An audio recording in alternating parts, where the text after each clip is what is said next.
Hey, one more thing before you go. Have you ever wondered why menopause remains a taboo topic, despite affecting millions of women worldwide? Or how can we empower midlife women to thrive through holistic and integrative approaches, especially in today's society? In this episode, we're tackling these questions and uncovering the often overlooked challenges and the triumphs of midlife women. I'm your host, Michael Herst. Welcome to One More Thing Before You Go.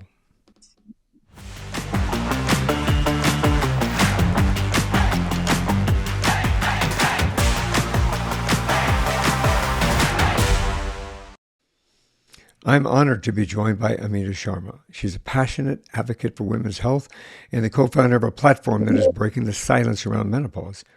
Amina brings a unique perspective shaped by her personal struggles as a perimenopausal woman, navigating corporate America, as well as her commitment to guiding women into long term well being through self care and expert assisted solutions. Together, we're going to explore how midlife can become a transformative stage filled with confidence and purpose. Get ready for a conversation that promises to educate and empower women everywhere. My wife and my daughters are looking forward to this conversation as much as I am. Oh, wow. That's the first question I was going to ask. What does your wife think about it? Well, it is. I'm excited for this question actually because my wife is going. She's actually postmenopausal, but she Yeah. feels like she's still premenopausal, even right in the middle of menopause. So it's kind of one of these dilemmas that the hot flashes, the cold flashes, the insomnia, the I mean, just so many ups and downs and everything. So, yeah, we're kind of excited that you're. No, I'm really honored, Michael. Especially when guys interview me, it shows so much compassion and change of society that we are all moving into. How can we demystify this whole menopause, right? It should not be a word that, oh my God, Mhm. we are so scared to talk about. It's a normal phase of a woman's life, and we are all living together, men, women, Mhm. so why should we not discuss something that's a natural phase every woman is going to go through? I agree with that. I think an open conversation is the best way to go, especially when we all have mothers and we have sisters and we have daughters, and I think that and girlfriends, and I think we as men should have a better understanding of what transpires within that realm and how how it affects somebody. I mean, because it can affect somebody very deeply, both emotionally, physically, as well as physically. And you have to be there. You have to be strong for them, and you have to understand, not just not just read about it, but you have to understand and have some empathy and compassion. So yeah, this is going to be a great conversation. It is. It is. Uh, yeah, absolutely. And the thing is, like a decade back, or nobody used to talk about menopause the way we're talking in today's day and age. But the reality is, like you said so beautifully, that it's not only the woman who's going to go through, but also people around her in the family. Hmm. If she's suffering, or she's suffering in silence, like most of the women do, is they suffer in silence, and that's going to impact her relationships, her emotional well-being, everything. And we'll talk about how the emotional well-being is impacted when a woman is going through this stage of life. Yeah, I think it's a great opportunity for us to be able to educate, inspire, motivate, and educate some people. So I say I'm looking. I see. I'm so excited that my tongue is tied. I think that it's going to be a great conversation, and I'm looking forward to it, as I said earlier. So, but I do like to start at the beginning. So, tell me a little bit about yourself. Where'd you grow up, and do you have any siblings, family? Yeah, so I grew up in India. I came here to United States around when I was 23 years old to study, like a lot of and I grew up in a subservient society. Culturally, women were just waking up to become financially independent. So I think I come from that generation of women, who were just beginning to find their way towards financial independence, economic, financial, and educational independence. So that's kind of a little bit of my story, and then I came here and I went to school at UC Berkeley. Actually, I studied as an architect. I wanted to be a creative person, but life took me into the software world, the technology world, and all kind of things happened. Roller coaster ride, and then, as you know, I started having these symptoms which were completely unexplainable, and I suffered through silence because of my culture, the way I was brought up. And then I said, something is wrong, something is not right, and that's when I started opening up about all this topic, perimenopause, menopause. That's really, in a nutshell, my story, that I personally have been suffering in silence. And I said, if I'm suffering in silence, an educated woman, what about the millions and billions of women out there who don't have education and who are living still in subservient societies? They do not speak up. Someone has to speak up on their behalf. That's uh, essentially my story, is to really trying to make a social impact, a positive impact to women's lives beyond the reproductive years, which we completely forget. And I appreciate that. Honestly, as a husband, as a father, as a brother, as a son, I appreciate that because I think that we all have to have a better understanding. I mean, obviously, I know that men. I guess men really kind of go through it with a midlife crisis. They go through their own changes. They don't really necessarily call it menopause, although it got men in the beginning, right? It kind of should, but it's different. So when a woman goes through what she goes through, it's like in two or three phases, isn't it? Yeah, so that's the thing. See, we don't understand it. So actually, before the woman goes through perimenopause, we don't even understand what perimenopause is. So perimenopause is really the transition to transition years before the woman hits menopause. So menopause is actually when your menstrual cycle is cessation of your menstrual cycle. A very simple definition for 12 consecutive months. Now, the perimenopause are the years. 10 years, could be 10 years before. So women, in an average woman, if she's in her 40s, will start experiencing this hormonal roller coaster ride, and also experiencing these symptoms that we were talking about: hot flashes, mood swings, anxiety, depression, all these things. Now the third stage is after the woman hits menopause, that is post menopause, and then the woman is in post menopause the rest of her life until she dies. So these are three distinct stages in a woman's post reproductive years, so to speak.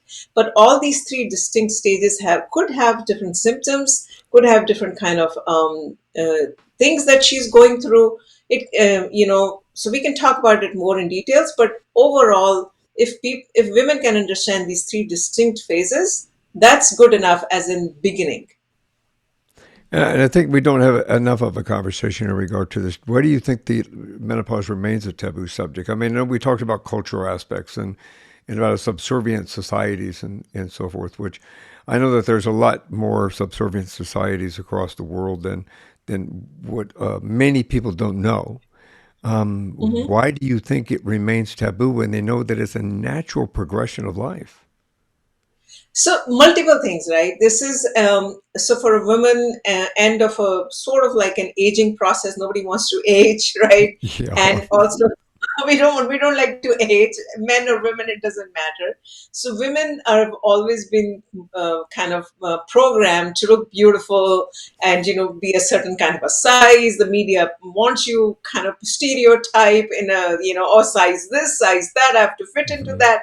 So all that is changing for majority of the women, right? No, they don't like it. That's the kind of like a sort of like a superficial part of why Yeah. women don't like it. But the other part is the reality is, even the medical fraternity, who's supposed to give you the overall, like, hey, you are in perimenopause, you're going to go through hormonal shifts, and you're going to hit menopause. That also is not really part of the society, because most of the medical fraternity, OBGYNs, or some of the your general practitioners, are not actually taught about perimenopause when they're going through medical schools. That is also a problem in the community.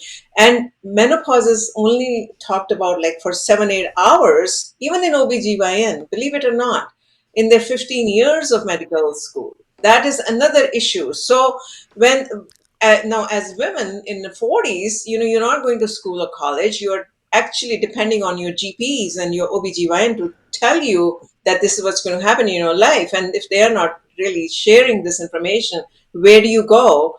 And then you think like, oh, my looks are changing, my this is changing, that is changing. So they're not, it's just, you just keep quiet. I mean, I'm just sharing about my Yes. journey. I Yep. right that And then the fear of discrimination, age discrimination at workplace also kicks in. You said, oh my god, if I go and say I'm having mood swings, I'm having hot flashes, I'm going through this, my colleagues might judge me in a different way. So there's a whole notion of judgment, not feeling safe about it, because as a community, as a society, we just don't talk about it. Well, And that's my feedback. I love to get right. your what you think. Well, I think that navigating perimenopause or any mention of menopause at all in a corporate America, especially, I think is very difficult because again, you have a certain bias that's already there, is kind of built into the system in regard to whether or not uh, women's health doesn't seem to. Probably going to get in trouble for making these statements. They don't seem to put it at the forefront. It doesn't seem to be something that really needs to be that's not paid attention to like it's supposed to be paid attention to. I know that my our youngest daughter, she has got severe case of endometriosis, and it causes her to have days that she has to call in sick because of the pain and because of all the other issues that come with endometriosis. And even though she's been technically diagnosed with it, and even though there's a medical record of it, she still gets flack from work if she has to take time off for it. And I think that's something, unfortunately, across all of at least corporate America that I'm familiar with. I'm not familiar with outside of corporate America, but I think that the societal and cultural perceptions in regard to it, again, make it a taboo subject that really shouldn't be, and that it should be discussed and it should be supported in a very positive way, knowing that it's a natural part of the aging process, as you said. And they don't allow for that to be able to take place. There's things for men. When men have a problem, it's like they got commercials for it, Mhm.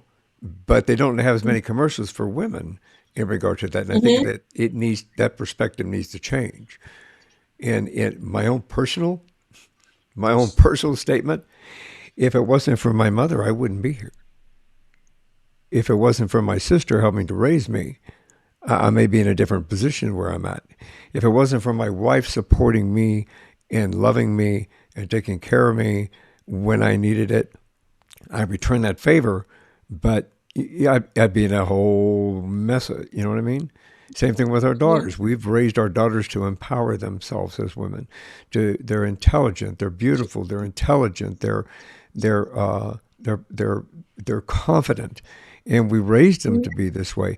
But corporate America kind of puts a kibosh on that in many perspectives. I know that was a long answer to really what should have been a short answer, but unfortunately, it's a long answer. You're very true. The corporate America, it's like an invisible workforce, right? Yeah, Health equity is not part of their agenda sometimes. And you need scalable solutions, yeah, and the cost effective solution to help. 50% of your workforce is women now, and women over 45, 40 is a growing workforce. It's an intelligent workforce. yeah, It is an experienced workforce, and if you're not paying attention to their needs, what's that going to happen? And women also have to speak up, right? So yeah, I think it goes both ways. I mean, I am guilty as charged. I'm sharing my story. I never spoke up, right? yes. Because of the I didn't want to lose my job, and I suffered and suffered and didn't call in sick. And even if I was feeling miserable, I'll walk in and I'll kind of try to get through the day with anxiety and depression kicking in, with my libido going down, with my mental health going crazy. Hmm. That's what an average woman who's going through this experience is going to go through: sleepless nights, hot flashes in the middle of meetings, could be embarrassing, then mood swings and emotional upheaval of your hormones and loss of libido with relationships going down the tank. All these things can kick in for any woman Yeah. who's going through perimenopause menopause journey. And how do you deal with it, right? Well, I think that brings something up, if you don't mind. For those Mhm. individuals that maybe not going or are experiencing this or are about to experience this, what are some of the?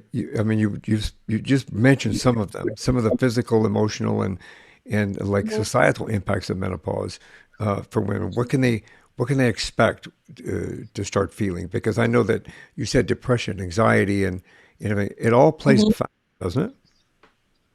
Yeah, yeah. So first of all, I'm not a medical doctor. I want to put a big disclaimer here. I've interviewed over 3,000 medical holistic experts from all over the world. But typically, like we were talking about earlier, the first stage in the perimenopause, typically what happens is your mood swings, like your female sex hormones are going down. So as a result of the hormonal roller coaster ride, women start feeling most of the symptoms that are common are hot flashes, night sweats. As a result of that, women can't sleep at night properly. That happened to me as well. In the morning, you just wake up with a foggy brain, like you can't think straight, you're forgetting things, and then you're going through the mood swings. The anxiety kicks in, so and the weight also kicks in. Sometimes, right around your belly, your hair starts getting thin. You get sometimes sudden burst of anger. All these things can happen during the perimenopause. I'm not talking about the postmenopause yet. I'm just only talking about the perimenopause.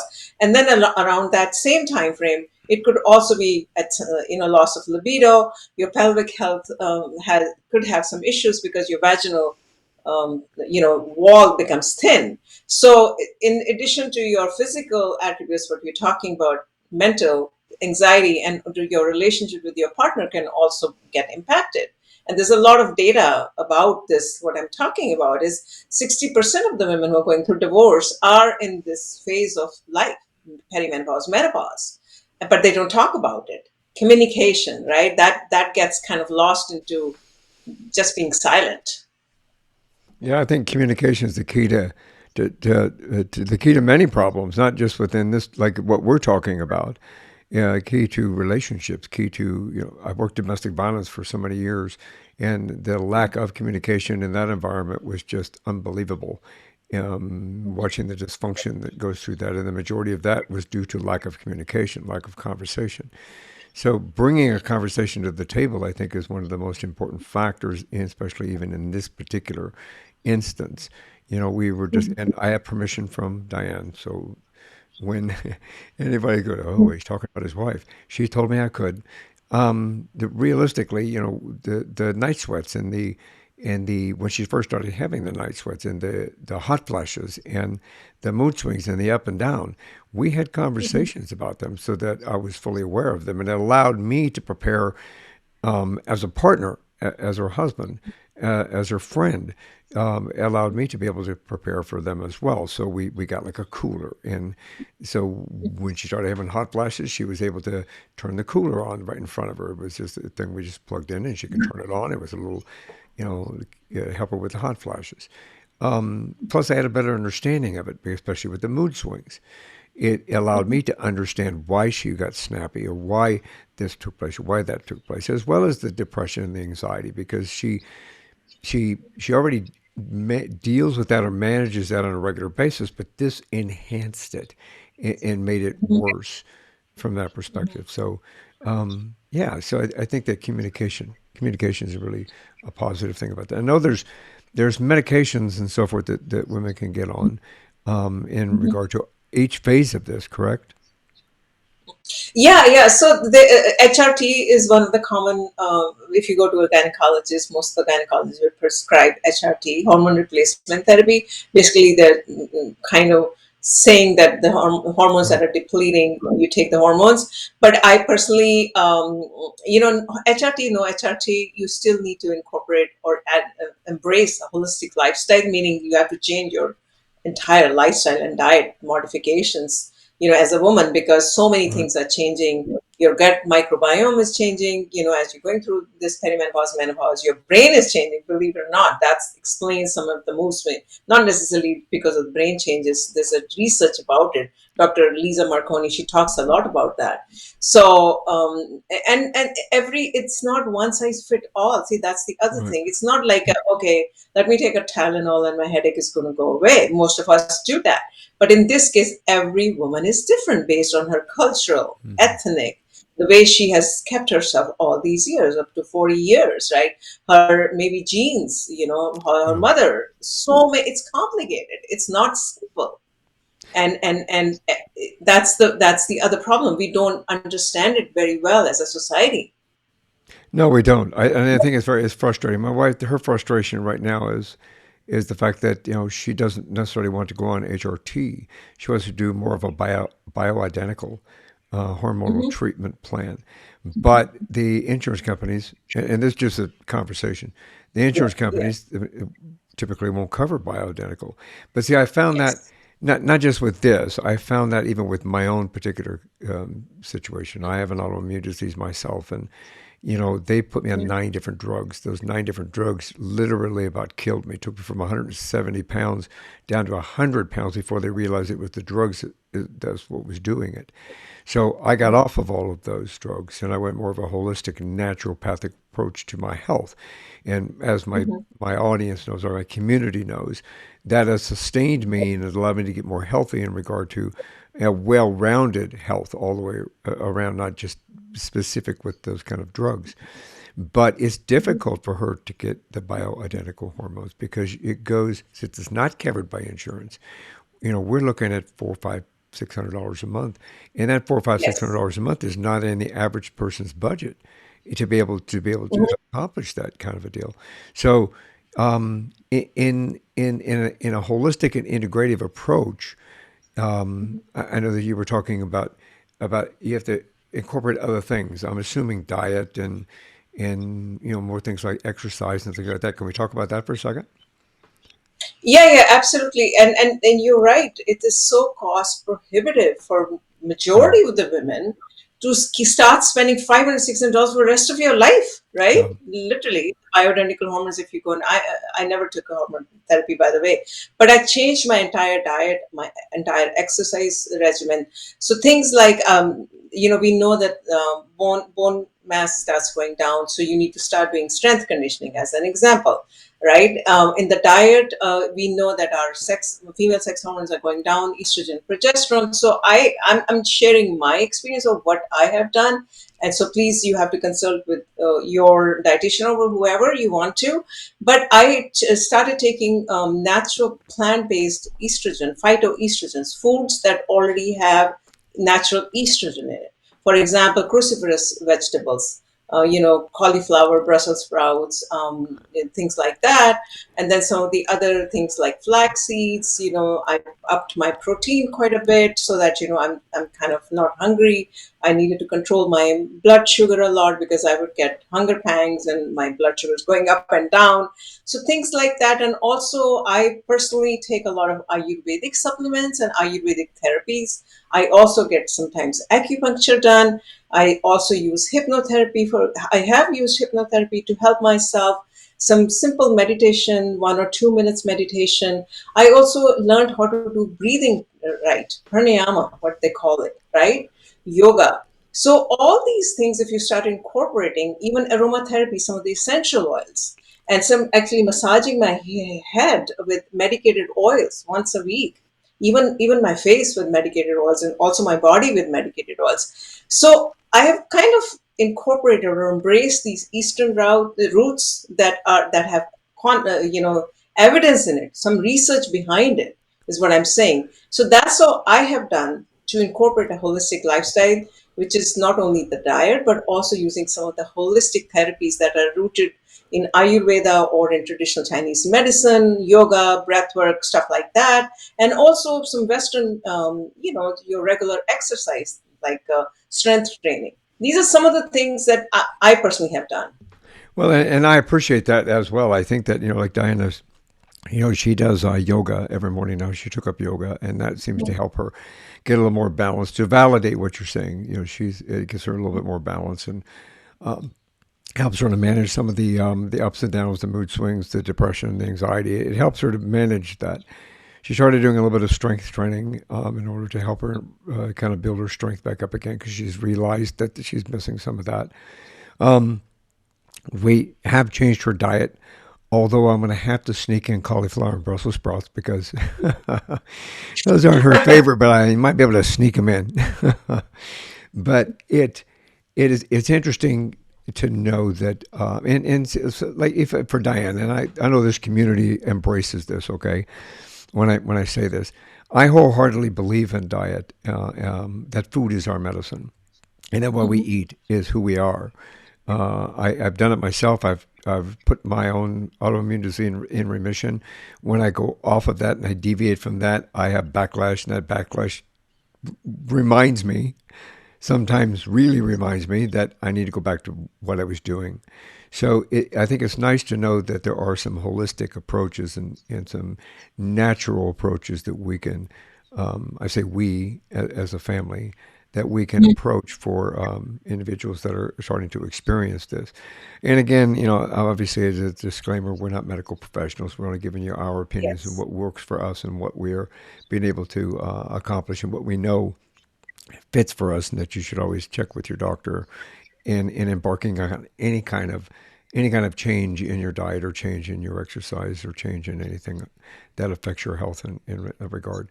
But coming from that, we're also a firm believer in acupuncture, and I hadn't thought about acupuncture for Diane. She does acupuncture on me to help me manage my rheumatoid arthritis. Actually, I don't believe in tattoos. I've got 36 little dots all over my body. That's where the needles go in, and she does Oh, acupuncture on me, and it helps to manage that. But I hadn't thought about it for uh, for menopause. I think that's pretty cool. And you say Ayurveda. Ayurveda. I've always wow. had a, I've always had a problem saying that word. So forgive me, Ayurveda. We do support Ayurveda. She does get product from Ayurveda, but I didn't realize that they had stuff that she could do for like perimenopause or her menopause. We'll have to explore that. Um, what unique? I know that. What encouraged you? I'm assuming your own journey probably encouraged you to come to Nourish Doc. What is Nourish Doc? So yeah, my journey, of course, as I shared earlier, I was silent for so many years. I never spoke up, right? That bothered me Yeah. inside my soul, and I needed to do something, and I wanted to give back to the society, make an impact, a social impact. So I did not. I was struggling with what should I do, and I didn't want to talk about menopause because again, the shame part. A Yeah. few years back, and I talk to anyone, and they'll start looking at me and say, "Are you crazy? You're going to start talking about menopause on LinkedIn and all the places? What are people?" I'm like, you know what? So it was like epiphany, Yeah. it was like suddenly I'm like, you know what, if I don't talk about it now, I mean, what good is it that all this technology and all this Yeah. education, and I say myself, and I can't even open up to help, like I've suffered whatever, I need to be able to not other women suffer. So this was not a one day kind of a thing. Suddenly, okay, Nourish Talk suddenly was born. So initially, we started with the holistic part of chronic conditions. We Yeah. never talked about the diabetes and the serious ones, the osteoporosis. And I realized, I said, no, no, no, that's too late by the time you reach there. You're Yeah. older, right? So we need to come younger. And that's when this whole thing started. Like, no, we need to start actually helping young women, empower them, younger women, 35 plus. They need to understand what perimenopause is, whether they want it or not. So that whole journey actually took into shape about a couple of years back. We decided, no, as a company, we are going to go deep into this topic of perimenopause, menopause, years beyond the reproductive years for a woman's life, and go dig deeper into it and present an affordable solution, like we were talking earlier, that it is so cost prohibitive. So we want to present a scalable as well as a cost effective solution for all the women in the world, for that matter. And I admire you for that. I think it's an opportunity for individuals that need help to be able to get help without fear of whether or not Yes. something is, is not going to be covered or something is not or is out of their range. Because some people feel help. I cannot tell you, put into words the amount of frustration that my wife has gone through in regard to Yeah. dealing with the health insurance company. Who I'm not naming them, so we're okay. But it's frustrating and it's angry and she gets upset and that makes me upset and then it hurts her feelings and it hurts my feelings and and it hurts our kids' feelings and my daughters are going to have to go through this as well. So Mhm. this is an Yeah. experience. I think that I applaud you for bringing this to a forefront where you are educating people, you're inspiring people, you are motivating people in order to take that there are solutions. Mhm. The fact is that really you're really not left hanging like you're presented with like, what am Mhm. I going to do? I cannot believe that I Mhm. can't get help, that there is help out there, and that you do have an opportunity to maybe make a positive impact on your health and those around you. So, yeah, this is good. Um, so, in Nourish Doc, what I mean, how'd you come about the name? By the way, because I love Nourish, of course. So yeah, no, it was just we always wanted to do a company or on holistic, nourishing like food as medicine you talked about earlier. Yeah, And initially when Nourish Talk started, it was sort of like supposed to be a food company in the sense of recipes and what kind of food to put in your kind of body. So that is how this whole Nourish Talk started. Nourish Doc is for doctor, so Nourish Dog. But so we kept the name because I yeah, personally think it's so appropriate. But the other thing your wife could also do is she should obviously consult with this naturopathic doctor who could help her with some supplements. Supplements really help. Personally take a lot of supplements. It depends again on every woman's is different, but a lot of supplements, a lot of Ayurvedic supplements help with anxiety, with the depression, with also some of the other issues. There are a lot of supplements out there that you can take that in can lieu of that can help. HRT, is what I'm saying. I personally take a lot of supplements. I just wanted to mention it over there. And also, an anti inflammatory diet also helps, like herbs and spices, incorporating that. So, Nourish Dog was all about nourishing not only your body, but mind, body, and soul. So, that's kind of how we came up with this whole thing, nourishing your entire mind, body, and soul. And that's how the name kind of came around. That's the key, mind, body, soul. We have to balance our mind, body, and soul so they work together to keep us living. You would never know I'm 95, right? Really? No, No, joking. no, no, no, no. I just figure if I tell people I'm like 80, they go, damn, you look good. You go back to the vein thing we were talking about earlier. But you see, men go through the vein part too. Oh yeah, uh, absolutely. I think men have their phase too. The testosterone goes down. Like I said, it does. but I Like I yes. said, it is interesting because that's what making reference earlier. That men go through their own version of this in regard to that, and but it's extremely easy. You see it all the time, and it's not as expensive as what Diane was looking at to fix this problem. You see the commercials on a consistent basis. It's like you can get this prescription easy. Just call us up. We'll do this. Right, write your prescription, and we'll come right to your door in a package and a plain brown wrapper. Nobody has to know. And there you go. Hmm. Have a nice day.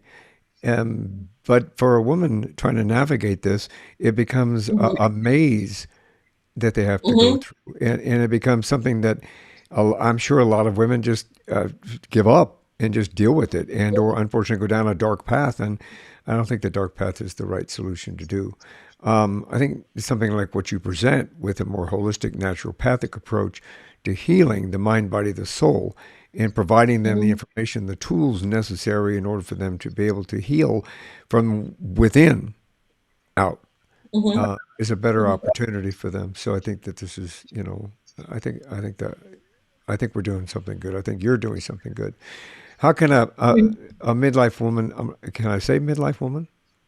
Oh yeah, absolutely. But midlife woman or man, it doesn't matter. How could a midlife woman embrace this stage with like confidence and purpose? Because, as we said earlier, Diane gets frustrated. She gets stepped on. She feels, and I know we know other people. My sister went through it. I know when my mother went through it. But when my mother went through it, obviously I didn't understand it. I was a teenager at the Yeah, time. So yeah. to us, it just what way back when it wasn't really talked about at all, kind of a Mhm. situation. Yeah. But so how can they embrace this stage with confidence and purpose and really understand that there is help out there? Yeah, women have to start embracing, start taking their personal wellness in control. That's what I would say.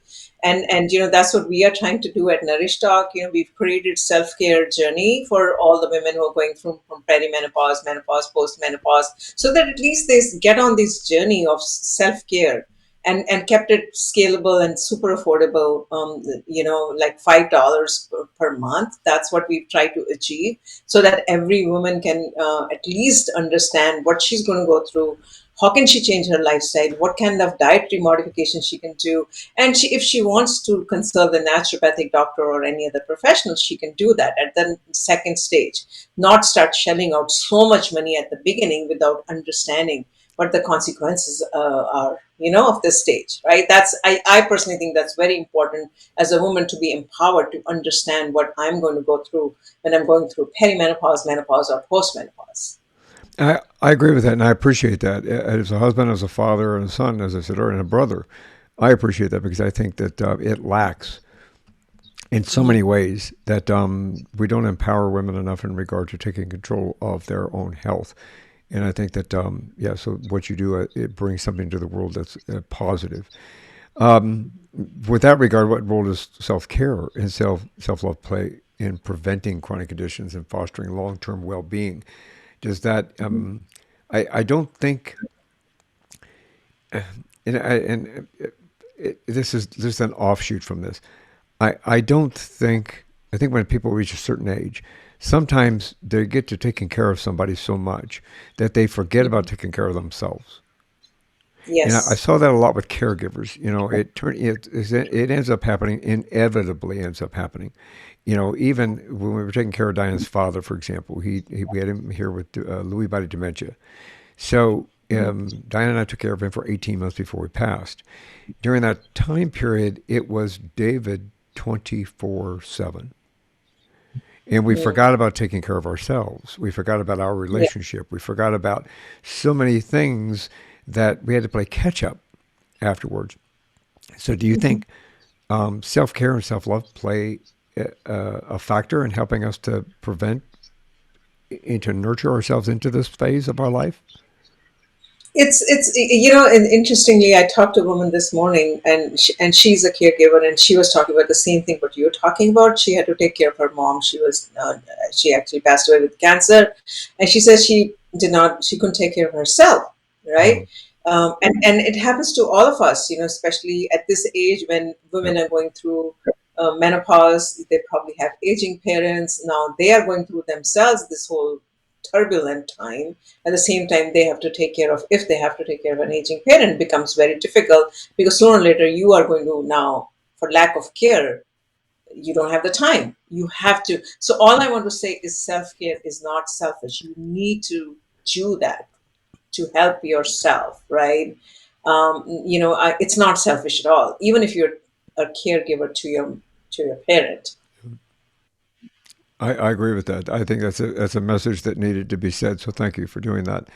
For my audience, my community out here that do own a business or are corporate executives, how can workplaces better support women going through menopause? I think it's important that that needs to be addressed. And I realize again, we're only making suggestions.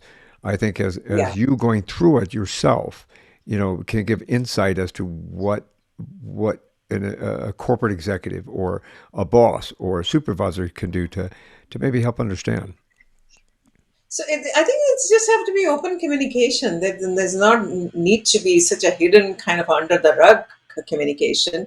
Like, it should be part of some general well-being, wellness, that, okay, we support our employees at every age group, at every stage. And this it also is one of the wellness that we support. Like mental health now, when we talk about mental health, there's no shame associated with mental health.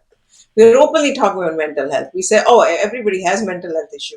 And the same thing, I think we just need to normalize this topic at the workplace as well, that women 35 plus might go through this phase of life. And we at our workplace or our business, we support women at every stage, whether it's pregnancy or this phase of a life. It's should not be a big deal, is what I'm trying to say.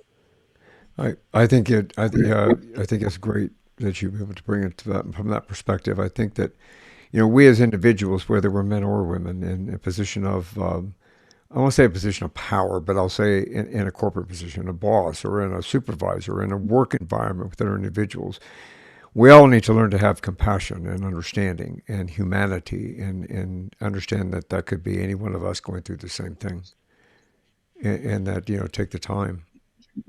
And again, I connect just to that. want to say, yeah, one thing, like in America and US, we spend trillions of dollars in trying to prevent chronic conditions, right? Yeah, And we are not getting to the root cause of what is causing chronic condition. yeah, And in women, especially, there's a lot of studies now being done to correlate the lack of care in the perimenopausal years to rise of chronic condition when the woman is over 55 plus. 80% of the women over 55 plus have chronic condition now. So we're spending trillions and trillions of dollars. Oh my God! Now, how do I manage it? How do I prevent it? How do I reverse it? All those things. But it becomes like you're 60 years old and you're trying to do that now. But I'm yeah, saying, come here at age 35 and start educating and empowering women, men. Even men need to take care yeah, of themselves. And it has to come from the workplace, because we are not in college. We're not yeah. teenagers at this age, unfortunately. We're not going to school and college where teachers would tell us. We have to rely on our employers. And that's what most of us are going and spending all the time. So employers have to rise up, Yeah, right? I agree with that. It's that old adage that we start doing something. Even now, I have to admit, just a little humor. I have to admit this, like, dadgummit, I'm not. I keep trying to do this, but I did that when I was 25, and there's no way. My wife goes, "Why are you even trying to do that? That's a long time ago." I Yeah, think exactly. we all fall into that little gamut. I think. What can we do, or what can somebody do if they're looking for a holistic and integrative approach to menopause, or to taking care of ourselves like that, or from that perspective, especially at Nourish Talk? Well, we just go to our website, www.nourishtalk.com. Like I said earlier, we are coming up with an app that's going to be super affordable. That was one thing that was so personal to me, that women should not be shelling out $1,000. And so just understanding what you're going to go through, that's really our intention, to make a social impact and to change your life, to empower you as a woman. That's what we are trying to do at Nourish Talk. So I highly encourage you to go to our website, or when the app comes available, download it and help yourself. That's really my intention here. Yeah, helping ourselves, I think, is an important factor that we all need to remember. We have the ability to choose to help ourselves, or choose not to. Yes. What if somebody's starting to experience this in for those that are not 35 years old, and they Yeah. start experiencing symptoms and so forth? What are something that they can start taking notice that maybe this is the stage of life that I'm starting to enter, at least from your perspective? Yeah, from actually a lot of medical experts that I've interviewed, typically what they say is the first thing a woman should notice is the irregular periods or irregular menstrual cycle. Menstrual cycle is the pretty much a barometer of women's health, Mm, especially during these years. And if the menstrual cycle is not regular, especially if she's a younger woman, she could be having a PCOS, or some other issues. If she's a 35 plus, or around that age group, she could start showing early signs of perimenopause. 10% of the women start showing perimenopausal signs in their mid 30s, believe it or mm, not. There is a lot of infertility, that's issues that are right. happening. We're not going into that. So typically, making sure your menstrual cycle is regular, and if it is not regular, there is a concern that women should be concerned about. If they're younger, there's something else that's going on. If they're, some medical condition like PCOS or some other issues are going on, so you need to consult your medical Okay. practitioner immediately if the menstrual cycle is not regular continuously, right? Or if you're in that age group, you might be seeing early signs of perimenopause. And then again, it's a concern because it could be in infertility, right? Right. Because most of the women now are getting married later, having kids later. All that thing has shifted as opposed to Right. it used to happen before. It all plays a factor. It all plays a factor. Um, I will make sure that all of what we just spoke about is available on the website and in the show notes so that they have an easy way to click and find you, as well as some of the programs. I know that you do meditation and you have some holistic and naturopathic opportunities for people to kind of explore there, as well as, like you said, the ability to connect with a naturopathic doctor, which I think I wholeheartedly, if I could cheer it, I would cheer it. I love naturopathic doctors. I think that they're an Yes. addition to our society and our well-being. That is like, yes, profound. Um, this is one more thing before you go. So before we go, do you have any words of wisdom? No, I like I said, my only words of wisdom is, hey, invest in yourself, believe in yourself, listen to the voice right here, right there. And we ignore it, as men and women both. We just need to listen to what our heart is telling us and listen to that, and investing in ourselves. That's what I tell myself every single day. Investing in myself, by the way. And I'm a big faith person. Also, I believe in a lot. I think faith can help a lot of us. So I'm Yeah. a big believer in faith as well. I don't know. It depends on every person whether they believe in faith or not. But I think really prayer has an amazing, amazing. Healing power. A lot of these holistic therapies have a healing power. So embrace whatever works for you. If that's what I would say. Those are brilliant words of wisdom. I think that everybody should take those to heart. Pray, Yeah. meditate, take care of yourself, pay Hmm. attention to yourself, listen to yourself. Yeah, this works. I mean, Yeah, eat, thank, pray, and love. I was going yeah, to say pray a that. lot. Exactly. Amita, thank you very much for coming on the show. I really appreciate it. Look forward to another conversation with you. I think that we have the opportunity to maybe expand the conversation and help some other people and hopefully inspire, educate, and motivate them as well. Absolutely, absolutely. We could go more in details next time, whenever. That would be Yes, thank you. fantastic. For everyone else out there, please like, subscribe, and share. Thank you for being a part of One More Thing Before You Go community. Again, everything in order to get a hold of Nourish Doc, to get a hold of Amita and find out what they have to offer you, will be in the show notes. And one more thing before you all go, have a great day, have a great week, and thank you for being here. Thanks for listening to this episode of One More Thing Before You Go. Check out our website at beforeyougopodcast.com. You can find us as well as subscribe to the program and rate us on your favorite podcast listening platform.